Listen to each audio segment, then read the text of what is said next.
Στη νοτιοανατολική Αττική, πλησίον του ακρωτηρίου Σουνίου και σε μικρή απόσταση από τον αρχαιολογικό χώρο του ναού του Ποσειδώνα, εντοπίζεται ένας εγκαταλελειμμένος οικισμός αγνώστου επίσημης ταυτότητας και λειτουργίας.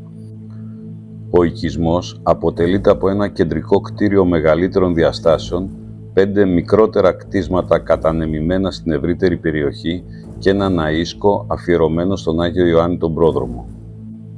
Η ύπαρξη επιγραφής με την ένδειξη 1919 στο ναό του Αγίου Ιωάννη υποδεικνύει ότι ο οικισμός πιθανόν ανεγέρθηκε το πρώτο τέταρτο του 20ου αιώνα. Η επιγραφή αναφέρει ως κτήτορα του ναού κάποια Καλούλα Βατίστα, χωρίς περαιτέρω γνωστά βιογραφικά στοιχεία.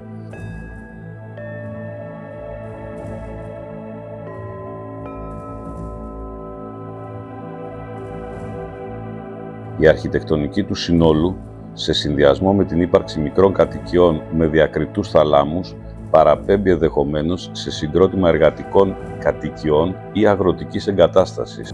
Δεν αποκλείεται δε το ενδεχόμενο να πρόκειται για οικισμό μεταλλορύχων για το γειτονικό μεταλλείο του Λαβρίου. Ιδιαίτερο ενδιαφέρον στην κατασκευή των κτισμάτων παρουσιάζει η χρήση αρχαίου δομικού υλικού, σπόλια δηλαδή.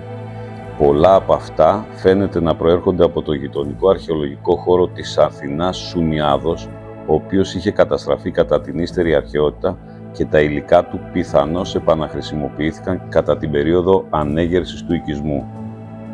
Η χρήση αρχαίων δομικών υλικών, των σπόλια δηλαδή, καταγράφεται συχνά στις αρχές του 20ου αιώνα, ιδίως σε αγροτικού τύπου οικισμούς που ανεγείρονταν πλησίων αρχαίων χώρων, σε εποχές που η προστασία της αρχαιολογικής κληρονομιάς δεν είχε ακόμα θεσμικά οριοθετηθεί. Η σημερινή αρχαιολογική υπηρεσία έχει χαρακτηρίσει την εν λόγω πρακτική ως αυθαίρετη και έχει απαγορεύσει τη χρήση των κτισμάτων συμπεριλαμβανομένης και της τέλεσης λατρευτικών λειτουργιών εντός του ναού του Αγίου Ιωάννου του Προδρόμου. Η κατάσταση των κτισμάτων είναι ερειπιώδης. Σημαντικό μέρος των στεγών έχει καταρρεύσει, ενώ εμφανή είναι τα ίχνη αποσάρθρωσης και φυσικής φθοράς.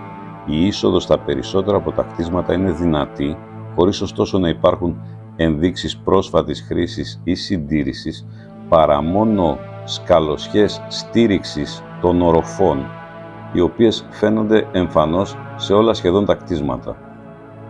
Δεν υπάρχουν στοιχεία για το ποιος, πότε και γιατί έκανε αυτές τις εργασίες στήριξης κάποιων οροφών με τις σκαλωσιές.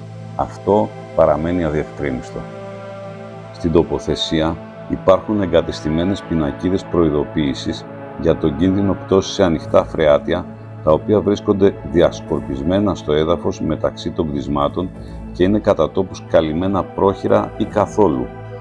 Η ύπαρξη των προειδοποιητικών ενδείξεων υποδηλώνει είτε παλιότερες εργασίες τεχνικού χαρακτήρα, είτε γεωλογικές ιδιαιτερότητες περιοχής, χωρίς να υπάρχουν δημόσια διαθέσιμα τεχνικά ή τοπογραφικά στοιχεία. Υπενθυμίζω ότι ο χώρος βρίσκεται πολύ κοντά στα μεταλλεία Λαβρίου. Πιθανότατα τα φρεάτια αυτά να είναι στο ΕΣ, δεν το ξέρουμε. Παράλληλα, στο χώρο αποδίδονται, ανεπίσημα βέβαια, προφορικές αφηγήσεις μεταφυσικού ή ανεξήγητου χαρακτήρα.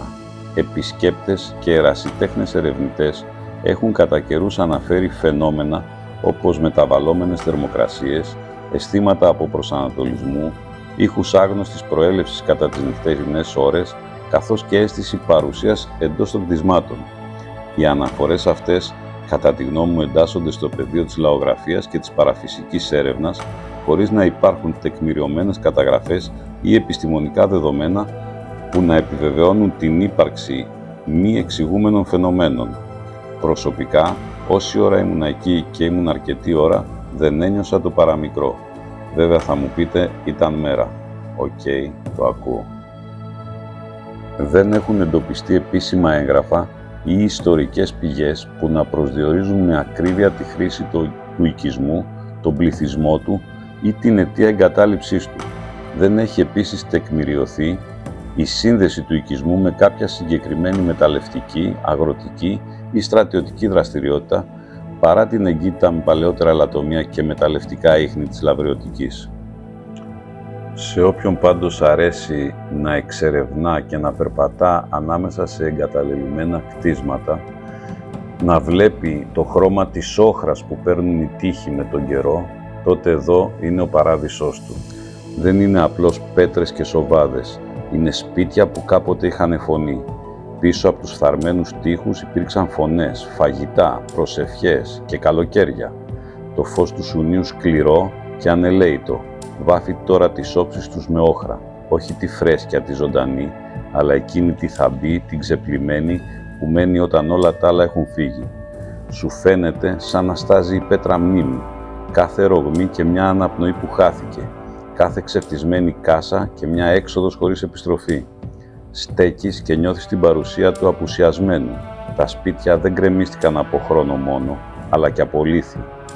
Η εγκατάλειψη εδώ δεν είναι μόνο χωρική, είναι υπαρξιακή. Και όσο ο ήλιος πέφτει στο Αιγαίο, το φως παίρνει το χρώμα της σκουριάς και η όχρα γίνεται μνήμη. Δεν θα μάθεις ποτέ ποιος έζησε εδώ, ούτε αν αγάπησε ή βασανίστηκε. Μα αυτό δεν έχει σημασία, γιατί η σιωπή που απομένει λέει πολλά.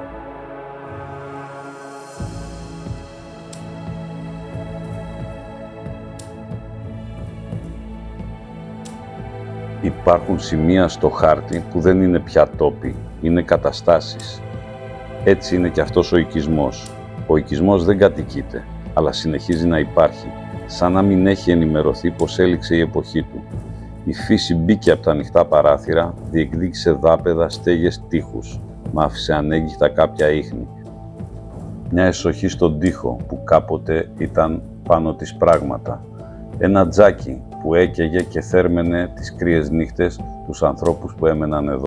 Είναι σαν ο τόπος να κρατά ευγενικά το κουφάρι του, όχι με ντροπή, αλλά με αξιοπρέπεια. Για τους λάτρεις του παλιού, η όχρα στους τοίχους δεν είναι απλώς απόχρωση, είναι σύμβολο, όπως η σκουριά, όπως οι σκιές. Είναι η υφή της μνήμης, είναι το σώμα του χρόνου όταν αυτός δεν ελέγχεται. Εδώ δεν υπάρχει τίποτα να δεις και ταυτόχρονα τα πάντα. Μια ιστορία που σβήστηκε χωρίς βιασύνη ή με βιασύνη. Ένα τοπίο ανάμεσα στο αρχαιολογικό και το οικουμενικό. Και αν πλησιάσεις αρκετά, μπορεί να νιώσεις τον αντίλαλο ενός κόσμου που απλώς σταμάτησε.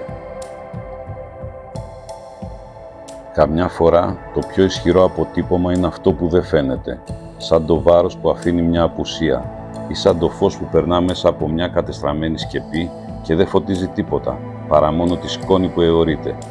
Αυτή είναι η αξία του εγκαταλελειμμένου. Δεν φωνάζει, ψιθυρίζει και όσοι ξέρουν να ακούν μένουν σιωπηλοί.